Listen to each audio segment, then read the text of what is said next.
சென்னையில் உள்ள மருந்தீஸ்வரர் கோவிலில் சுவாமி தரிசனம் செய்த தென் சென்னை நாடாளுமன்ற தொகுதி அதிமுக வேட்பாளர் ஜெயவர்தன் திருவான்மியூர் பகுதியில் பிரச்சாரம் மேற்கொண்டு வருகிறார். அதனை நேரலையில் காணலாம்.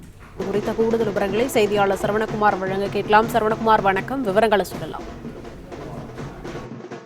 தென் சென்னை நாடாளுமன்ற தொகுதியில அதிமுகவினுடைய வேட்பாளராக ஜெயவர்தன் போட்டியிருக்கிறார். இதே போல திமுகவுடைய வேட்பாளர் தமிழிசை தங்கபாண்டியன், பாஜக வேட்பாளர் தமிழிசை சவுந்தரராஜன் தொடர்ந்து 3 பேரும் சுழற்சி முறையில பல்வேறு பகுதிகளில் தீவிர வாக்கு சேகரிப்பில் ஈடுபட்டிருக்கிறார்கள்.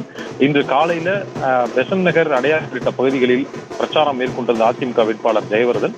தற்பொழுது திருவான்மியூர் பகுதியில அவர் பிரச்சாரம் மேற்கொள்கிறார். அதற்கு முன்னதாக மருந்தீஸ்வரர் ஆலயத்தில் வழிபாடு நடத்திவிட்டு அதற்கு பிறகு அந்த பகுதியிலே பிரச்சாரத்தை மேற்கொண்டார். தற்பொழுது திருவான்மியூர் பகுதியில இந்த திறந்தவெளி வாகனத்தில் நின்றபடியே அவர் பிரச்சாரம் மேற்கொள்கிறார். அதற்கு பிறகு திருவான்மியூர் குப்பம் பகுதியிலே அவர் தெருவாக சென்று, அதாவது ஒவ்வொரு வீடாக சென்று வாக்கு சேகரிப்புக்கு திட்டமிட்டிருக்கிறார்கள். அதிமுக நிர்வாகிகளும் அவருடன் சென்று வாக்கு சேகரிப்பில் ஈடுபடுகிறார்கள். பிரச்சாரத்தின் பொழுது எதுவும் விதிமீறல்கள், தேர்தல் நன்னடத்தை விதிகளை மீறி எதுவும் நடக்கிறதா என்பதை கண்காணிக்கவும் தேர்தல் பறக்கும் படையினரும் தொடர்ந்து அந்த பல்வேறு பகுதிகளில் கண்காணிப்பிலே ஈடுபட்டிருக்கிறார்கள். அதே போல பிரச்சாரம் மேற்கொள்ளக்கூடிய பகுதியில நிறைய பேர் ஊர்வலமாக வருவதனால அந்த பகுதியில் சிறிது போக்குவரத்து பாதிப்பும் ஏற்பட்டிருக்கிறது.